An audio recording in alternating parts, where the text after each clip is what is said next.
Hi, my name's Pete Krause, and in this video, we're going to learn how to play Scythe in hopefully what you think is an uncomplicated way with a lot of visuals. So with that said, let's jump back in our alternate 1920s timeline with all sorts of things like mechs and farmers, and let's get started. Scythe places you smack dab in the middle of a post-war power struggle in an alternate 1920s history in a place called Eastern Europa. In this game, you get to try to lead one of the 5 available factions to victory, which will let you become the next empire to lead this land. To win, you need to become the faction with the most money at the end of the game, because money, of course, makes anything possible. Well, in Scythe, you can earn money by taking some of your actions, you can earn money when your character has encounters with some of the locals, and you can earn money when you make alliances or bribes with other players. But you really don't collect all your money until the end of the game, where at that point you amass your fortunes for the stars you place in the triumph track, the territories you control, the resources you control, and then even some for the buildings you've built. Now, what your stars, territories, and resources are worth at the end of the game is shown by this table on the left side of the board. What your buildings are worth will depend on which ones meet the requirements of this structure bonus tile. Now, if we look at the popularity track at the left side of this table, this is where you'll of course measure popularity, but as you can see, the higher your popularity, the higher your earning potential becomes. For example, if you end the game with 5 popularity, the locals aren't really too impressed with you, so you'd be in the lowest earning bracket and only get 3 coins for each star you placed up here in the triumph track, 2 coins for each territory you control, and 1 coin for every 2 resources you control. If you end the game with your popularity at 16, then you're like an Eastern Europa YouTube phenomenon with 1 million subscribers. And that puts you in the highest earning bracket, where you get 5 coins for each of your stars, 4 coins for your territories, and 3 coins for every 2 resources you control. So let's look at how you place stars, control territories, and control resources. For stars, you'll place one of your stars on the triumph track up here every time you fulfill the requirements of one of these 10 spaces. You'll fulfill these requirements when you do things like deploy your 4th mech on the board, when you reach 18 on the popularity track, or when you defeat an opponent in combat. We'll talk more about these spaces after we explore the game a bit more. Now, you can only have one of your stars in a space, but other players can also place their star in the same space as yours. So if I'm playing a 2-player game and we both deployed all of our mechs, we would each put one of our stars in the space. Once a star is placed, it never leaves. And as soon as a player places their 6th star on the triumph track, the game is immediately over, and then you tally up the score. Territories are the hexes on the board that are marked with one of these small terrain identifiers. For instance, this territory is a village, this one's a forest, and this one is a farm. The type of terrain will be important as we look at the resources that get produced in that territory, and for a few other things we'll see later. To control one of these territory spaces, you must have at least one of your units on the territory, or one of your structures on the territory with no enemies present. Your units are your workers, mechs, and your character. Remember, at the end of the game, you also are rewarded for every 2 resources you control. Resources in this game are wood, metal, food, and oil, and these are used to pay the cost for some of your actions. To control a resource, you also have to control the territory in which the resource is located. Oh, and one last thing, you'll also get coins at the end of the game for structures that you build that meet the requirements of this structure bonus tile.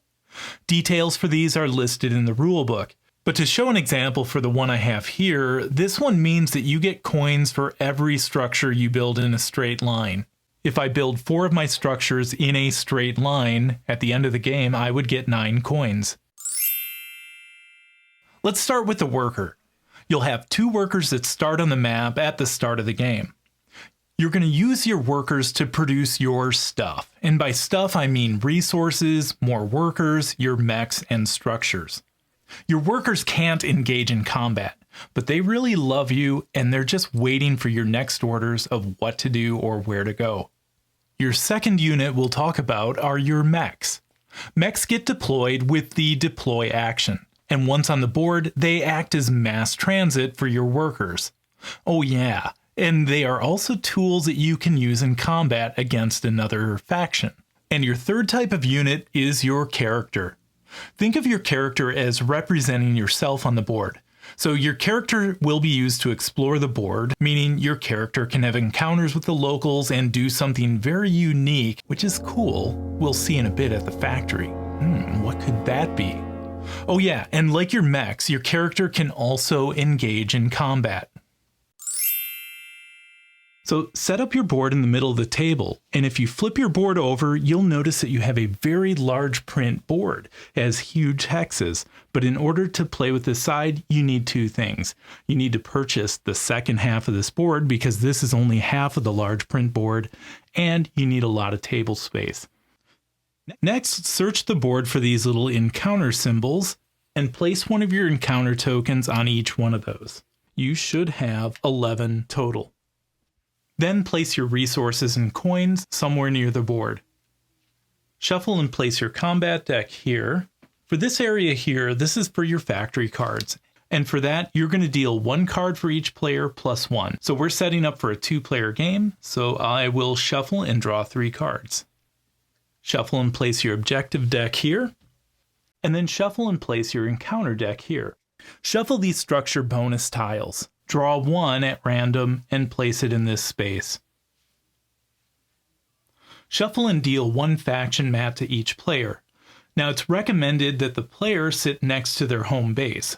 You'll notice that there's 7 faction symbols on the board, and 2 of these do not get used in the base game of Scythe, but they get used if you add the expansion Invaders from Afar.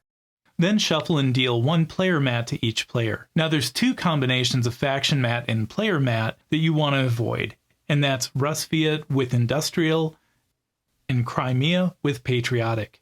If you're playing one of those factions and you're dealt one of those player mats, return the player mat and draw another. So let's look at your faction mat next. What you're going to do is find the character miniature which matches the picture on this faction mat. The character miniature determines your player color. So in this case, since the base is white here for Polania, I'm going to use all the white tokens. Place all the mechs matching your player color on this board. Then find your power marker that looks like this. And if we look at the faction mat, this space right here tells us that the power marker is going to go on space number 2 of the power track. And we're going to draw 3 combat cards. Your neighbors can know how many combat cards you have, but keep the contents of those secret. Then place your character on your home base. Find your 6 stars and place those on your faction mat.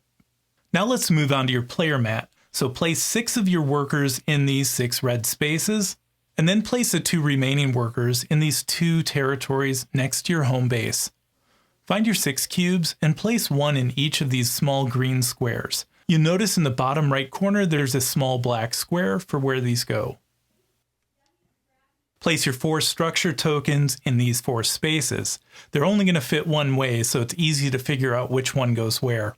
Take your 4 recruit tokens, which look like little cylinders, and place them in these 4 spaces. Find your action token and place that next to your player mat. And then if you look at this section over here on your player mat, this tells us that you'll need to draw 2 objective cards. You'll place your little heart, which is your popularity marker, on space number 2 of the popularity track. And then you collect 4 coins to start the game and place those on your faction mat.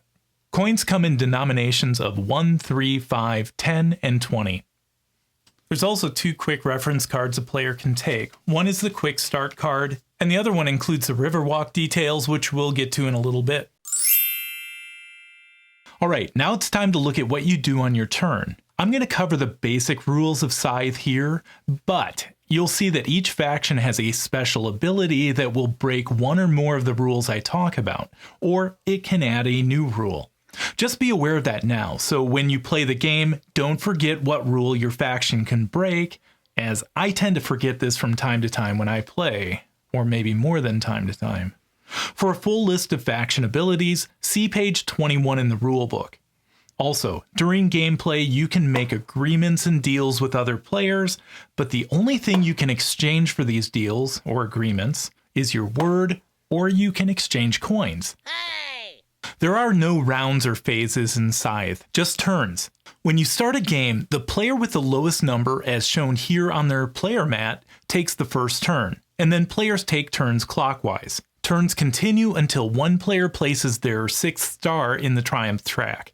Once that happens, the game is instantly over and you tally up your earnings to see who wins. So on your turn, you'll choose a section of your player mat and then move your action token to that space. The section you choose determines the actions that will be available to you this turn. At the beginning of each future turn, you still have to move your action token. So that means you can't use the same action of your player mat 2 turns in a row. Now for the section of your player mat you just chose, you have the option of taking the top action, and then you have the option of taking the bottom action. Since both of these actions are optional, you could just take the top action on your turn, just take the bottom action on your turn, take both actions, or neither action. Just remember, top action first, followed by bottom, not the reverse, and you can only take each action a maximum of 1 time. Any cost to take an action will be shown in red and must be paid before you can take the benefit for the action shown in green. If there are no red squares showing a cost for an action, then you just collect or perform what is shown in green. So for example, if you take the Bolster action here, you pay 1 coin to the supply as depicted by this yellow circle icon in this red square, and then you collect either benefit shown here in green. And this action gives you 2 options which you could choose from. Translate this slash into the word or. So you could either move your power marker 2 spaces up the power track, or collect a combat card. You have the option of taking all of the benefit or just some of the benefit. And that'll be something that should make more sense for some actions once you get more familiar with the strategy of this game. So after taking the Bolster action, or declining to take the Bolster action, you have the option to take the Enlist action here at the bottom of this section. For this action, I would pay 3 food resources from territories I control to the supply. By the way, the food resource is depicted by this pot icon. Then I can enlist one of my recruits, which we'll see more on this action in just a bit. And then I collect 3 coins. Then my turn is over. By the way, to speed the game up a bit, when a player starts to take their bottom action, the next player can start to take their top action. You'll notice that during setup, we place these 6 cubes which cover up some of the benefit spaces. And you may be thinking, it sure would be nice if these cubes weren't there because I'd get more stuff. Well, there is a way to move these cubes that you might be interested in with an action we're going to look at in just a bit. Okay, so let's start by looking at the top row actions first, and then we'll follow that up with the bottom row actions. So we already kind of looked at the Bolster action, but it's a simple one to start with. You pay 1 coin, and then you can either increase your power by 2 on the power track, or collect a combat card. To collect a combat card, you draw 1 off the top of the combat deck.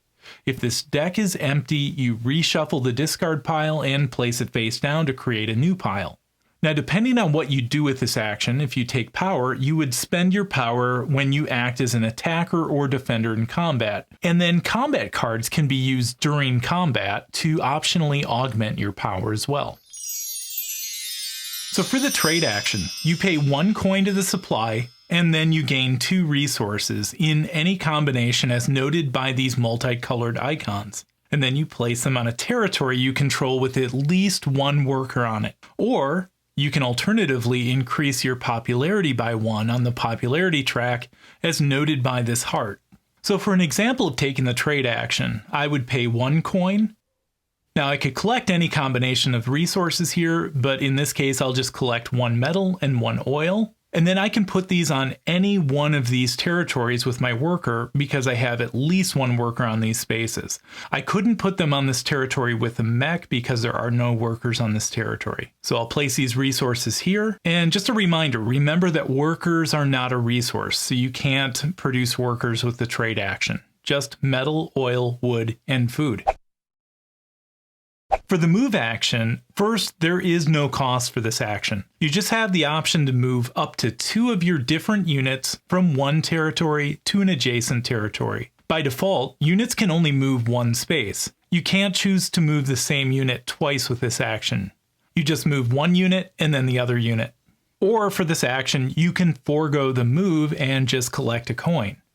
Now remember before when I said that mechs acted like mass transit for your workers? Well, a mech can pick up and drop off any number of your workers with their movement. So let's say I'm just taking my move action. I could use 1 point of movement to move my mech and have him pick up this worker and move to this adjacent territory. I could use my 2nd point of movement then to move this worker into this territory. So question, can resources also move with your units? The answer is yes. Any of your units can pick up and drop off any number of resources from the territory they're in to a territory they move to. For 1 point of movement, I could move this worker and all these resources into this territory. For my 2nd point of movement, I could move my character and these 2 resources into this territory. There's no limit to the number of resources that you can have on a space and no limit to the number of units you can have on a space. Now, if you remember, I said that with the move action, you can move a unit to an adjacent territory, like from here to here. But the restriction to that is that they have to have a land border to move across. Units cannot cross rivers or lakes with their movement normally. So you might be thinking, oh my units are stuck in just the territories near my home base because there's this river around everything else. How the heck do I expand? So I won't tell you now, but you're going to see some options for this as we look at our other actions coming up. So once you figure out how to expand and have some units in this center area of the board, you'll notice that some of the territories have this tunnel icon on them. If you move one of your units from a territory with the tunnel icon, you can choose to move that unit to any of these other territories with the tunnel icon as well. Pretty cool. For one of my moves, I could move this mech from this tunnel space to this tunnel space. It's kind of like the alternate 1920s version of the tunnel. For the last couple of things on the move action for now, when you start the game, you'll move your character from your home base to adjacent territories with the move action. But your home base is not considered a territory, so you cannot move back to it. Or, for that matter, any other player's home base. There's no limit to the number of your units you can have on a territory at one time, but now if you move one of your units to a space with an opponent's unit, there are a few other things that happen that we're going to look at later along with combat. The last top row action we need to look at is the produce action. So the produce action is a way to gain more workers and resources. At the beginning of the game, there is no cost to take a produce action since your workers cover up any cost that would be shown in these red spaces. Now, as you place workers throughout the game, you place them starting with this one farthest left and then work your way to the right. The first cost you'll see is the power cost when you place your 2nd worker. If all of your workers are placed, then the cost to take this action is 1 power, 1 popularity, and 1 coin. After you pay any cost, then you may produce in up to 2 territories you control. Each worker on each of those 2 territories may produce either a resource or a worker depending on the territory's terrain type. Workers on a mountain produce metal, workers on a farm produce food, workers on tundra produce oil, and workers on a forest produce wood. Now that's how resources are produced. But if we look at how workers are produced by the workers you have on villages. And lastly, lakes and the factory don't produce anything.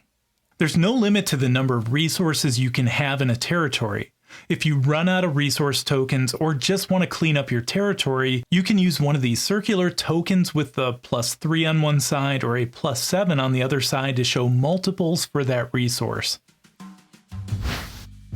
So for an example of the produce action, on my turn I move my action marker to this section and I'm going to take the produce action up here. My cost to do this is 1 power, So I reduce my power by 1, and then that lets me produce on 2 territories. So for this turn, I'm going to produce on this farm and this village.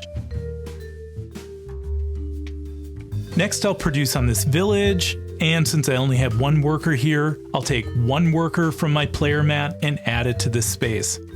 And then I could go on to taking the bottom action on this section if I wanted to. Each bottom row action requires you to pay resources for the cost, and then you get to perform the action and then gain coins if coins are shown. When you spend resources to take these actions or spend resources to do other things in Scythe, you take the correct resource type from territories you control and put them back in the supply. You may even use resources that you just gained by taking a top row action on the same turn for your bottom row action. The costs and coin benefits from the bottom row actions, as shown on each player mat, differ from player mat to player mat. Also, you'll see that the top and bottom actions for each section are different from player mat to player mat as well. While you're taking a bottom row action, the next player should begin to take their top row action. This helps keep the game moving along. So when you take the upgrade action, you pay the cost in oil, and then you get to move any 1 cube covering any benefit of a top row action and move it to cover any red cost space with brackets around it for the bottom row action.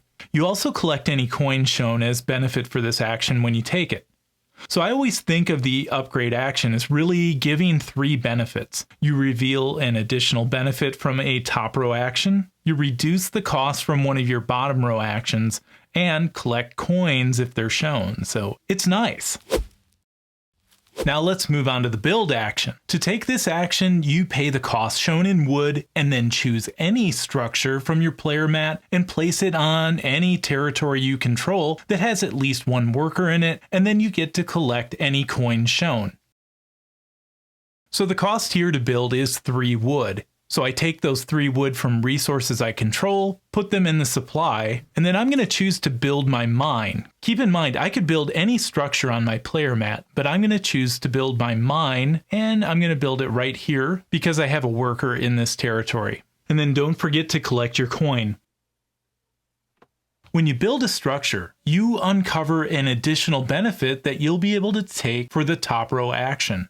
For instance, when you place the monument, on future turns where you take the bolster action, you'll also gain 1 popularity. When you place the mine and then take the move action on a future turn, the mine acts as a tunnel so you can move your units to and from the territory to any space with a tunnel icon. Only you can use your mine, and you cannot use any other player's mine. That goes for all your structures. Also, you can use your mine even if the territory is controlled by another player. When you build the armory and then take the trade action on a future turn, you'll also gain 1 power. And when you build the mill, the territory with the mill counts as another territory where your workers and the mill can produce. So if we go back to the produce action for just a minute, the produce action says I can produce on 2 territories I control with at least 1 worker. So if on that turn I wanted to produce here and here, I would produce 1 worker and 1 wood. But since I have the mill on this territory, any territory I control with the mill also produces. Since I have 2 workers, each of those workers produces, and this is metal. So I get a metal for each worker, but I also get a metal for the mill. The mill acts like a worker on that territory. That's a bonus you get by building the mill. Now, a couple more things to know about structures. You can only build 1 structure on each territory, and you can't build on lakes. So if you or your opponent already built on a territory, you won't be able to build there. Structures never leave the board once built. You control territories where your structure exists, even if you have no other units on that territory. However, if one of your opponent's units moves into a territory, you no longer control it, but you can still use the structures on that territory with the exception of the mill. And just remember, your opponents can never use your structures even if they control the territory. When you build, you may want to be mindful of the structure bonus tile. For instance, on this one, I'll get a bonus at the end of the game for each of my structures in a straight line. See the build action in the rulebook for a complete list of how you'd score your structures for each structure bonus tile. Moving on, for the Enlist action, you pay the cost in food and move any of your cylinder-shaped recruit tokens from any section of your player mat and place it on your faction mat. You place the token over any one of these 4 benefits and then gain that benefit. For instance, this one increases your power by 2, this one gives you 2 gold, this increases your popularity by 2, and this one gives you 2 combat cards. Your recruit token will remain there for the rest of the game. So for an example of the Enlist action, on this industrial player mat, it costs me 4 food to take the Enlist action. So I spend 4 food resources from a territory I control to the supply, and then I can use any one of these 4 recruit cylinders and place them on my faction mat. So I really need money, and I think both me and my opponent are going to take the deploy action quite a bit. So I'm going to take my cylinder from the deploy action and place it on coins. And I take 2 coins and add them to my player mat. Now, similar to the build action, placing a recruit token also uncovers a new benefit that's available the next time you take that bottom row action on another turn. So the benefit for me is anytime I take a deploy action, I'll collect an additional coin. Now, not only do you get the revealed benefit when you take the action, but you also get to take the benefit when either the player to your right or left takes that action from this point forward as well. That's indicated by this icon here, which shows the people to your right and left. So in this example, let's say the player to my right just took the deploy action. When that happens, I would collect a coin. To make sure that you're aware when your neighbor takes a bottom row action, players have to announce what bottom row action they're taking so other players can check to see if recruit ongoing bonuses apply. Hey everyone, I'm taking an upgrade action right now, if you're interested.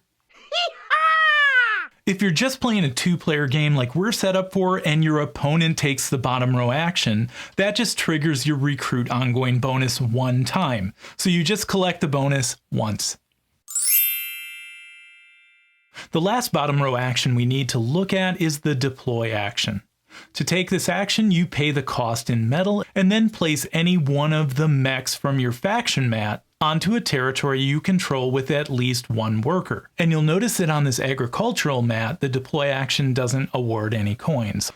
Along with acting as a mass transit option for your workers and being able to fight in combat, mechs also provide an ability that is revealed when you place that mech that all your deployed mechs and your character get from this point forward. Each faction in Scythe has the Riverwalk and Speed abilities under their mechs, and then 2 unique abilities for that faction. When you gain the Riverwalk ability by deploying one of your mechs and character can now cross rivers to adjacent territories, but only for the 2 terrain types as shown on this ability on your faction mat. So for the next move action for the Rustviet faction here, that player could now move this mech into this adjacent farm, or this adjacent farm.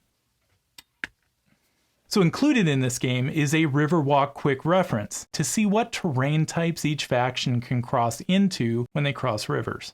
If you deploy a mech with the speed ability, your mechs and your character gain the ability to move 1 additional space when taking the move action. Just keep in mind that both mechs and your character end movement when encountering a territory with another player's unit, and we'll look at that more when we talk about combat. Your character would end movement when they would enter a territory with an encounter token. If you have the speed ability, you can pick up and drop off resources in the middle of a move action, and mechs can do the same with workers. Now for a complete list of what the faction-specific abilities do, see the descriptions for these near the deploy action in the rulebook. So now that we know how all your actions work, I think the stuff I'm going to talk about next should make a lot more sense. And so with that, we're going to go back and revisit the move action. One thing we didn't talk about is what happens when you move one of your mechs or characters into a territory with another player's units.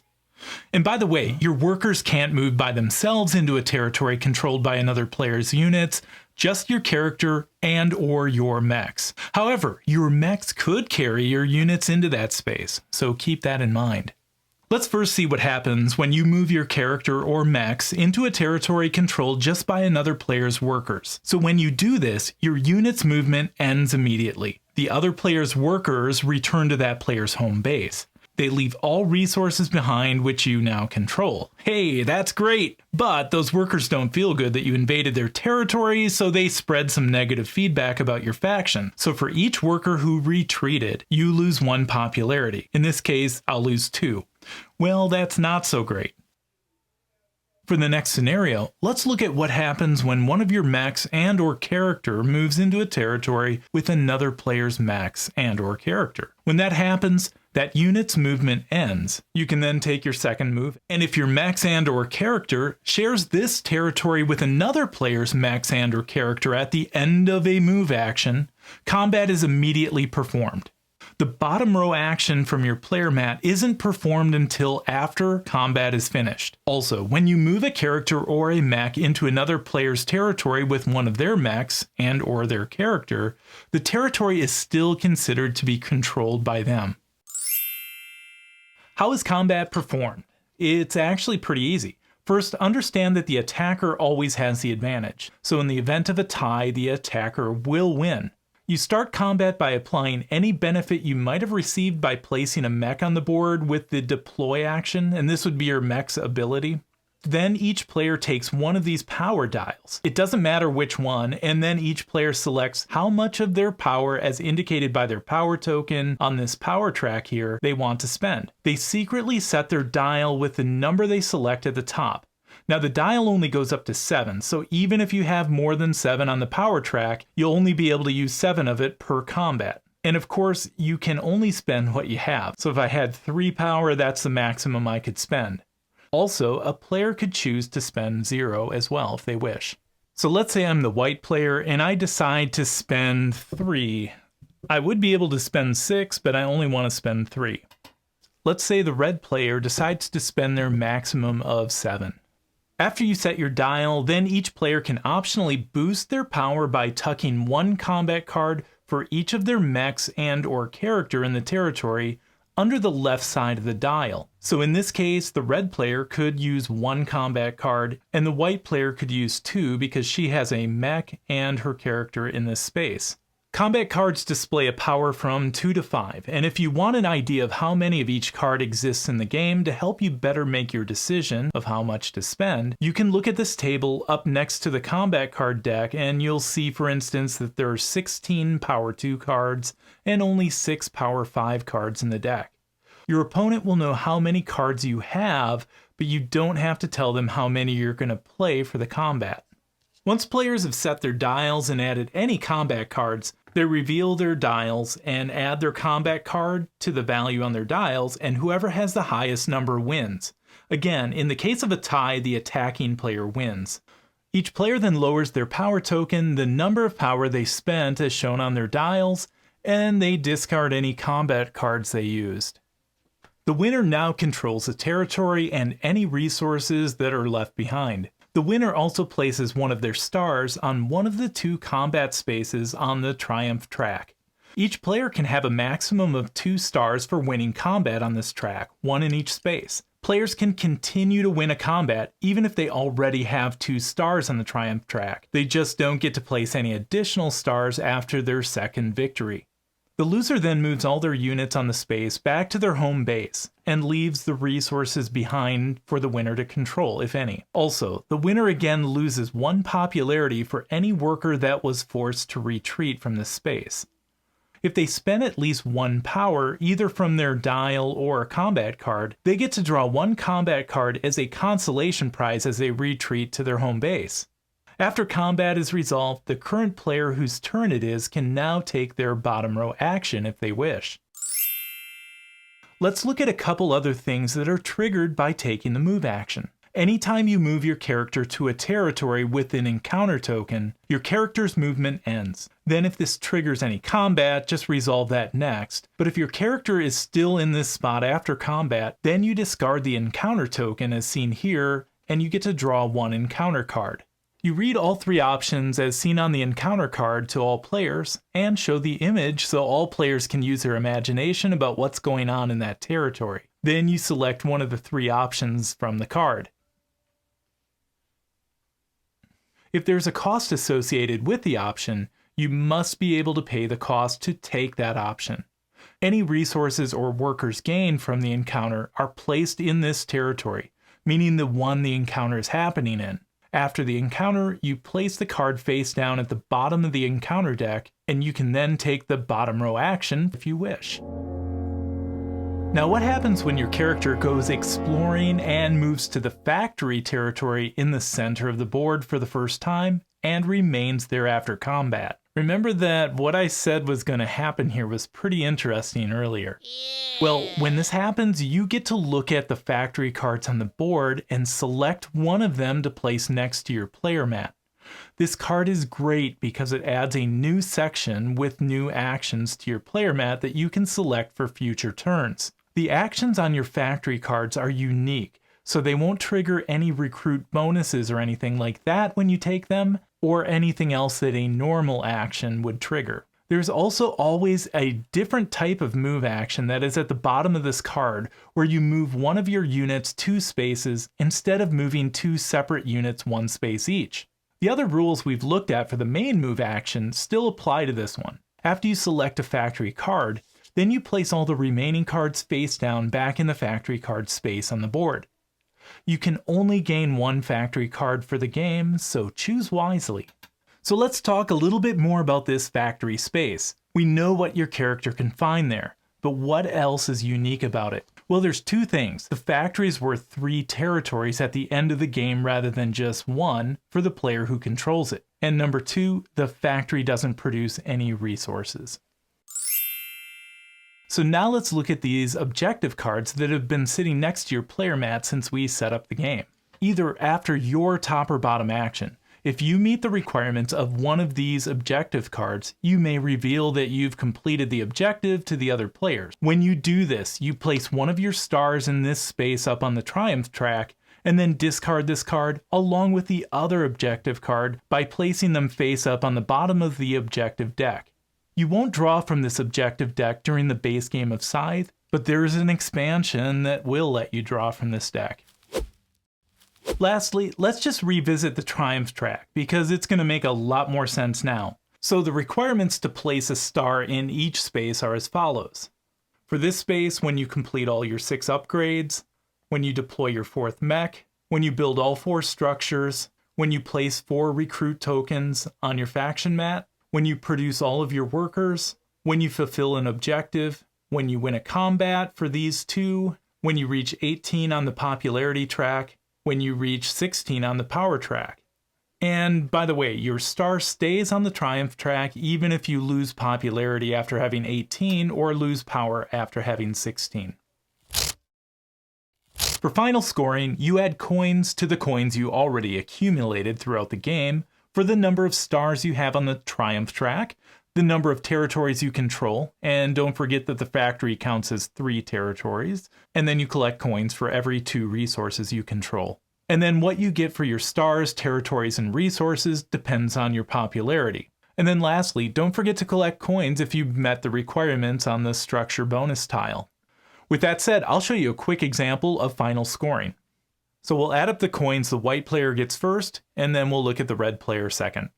We'll start with stars in the triumph track here. And so the white player has 1, 2, 3, 4. Times 4 is 16 coins for stars. I'll add those to the faction mat. Let's look at white's territories next. So because of Polania's faction ability of Submerge, the white player can have mechs or characters in lakes. So we have 1, 2, 3, 4, 5, 6, 7, 8, 9, 10, 11, and then white controls a factory, so that adds 3 for 14. And then white collects 3 coins for each territory she controls. 14 times 3 is 42. Next we look at resources for white. We have 2, 4, 5, 6, 7, 8, 9, 10, 11, 12, 13 for that token. White collects 2 coins for every 2 resources. So we take our 13 and divide that in half, and that's like 6.5. So we round down to 6 times 2 is 12. And then lastly, if we look at the structure bonus tile, for every structure that is built in a straight line, white will score, so let's see on the board. So we have 1, to 3 structures in a straight line. So white collects an additional 6 coins. Adding all of that to the coins that white already had, if we wanted to count this pile over here, white has 85. So next, moving on to red. Red's popularity puts red player in a higher earnings bracket. Red has 6 stars in the Triumph track and gets 5 coins for every star, so that's 30 coins. Next, we count up territories red controls. So we have 1, 2, 3, 4, 5, 6, 7, 8, 9, 10. Multiplied by 4 is 40. And then lastly, we count up resources. So red has 1, 2, 3, 4, 5, 6, 7, 8, 9, 10, 11, 12, 13 resources. So we round down to 12, divide in half is 6, times 3 is 18. And lastly, if we look at the structure bonus tile, red has 1, 2, 3, 4 structures in a straight line and collects 9 coins. So we'll make change over here. So for this fictitious example, red wins with 103 coins to white's 85. So now that you've learned how to play the base game in Scythe, it's time to continue that and learn to play it right away even when your friends aren't around by playing against the automated opponent, and I have the deck here, called the Automa. And with these rules that you've just learned, we're going to build on that and look at how you play this game solo in the next video. And so I really hope to see you over there, and we'll continue our learning journey.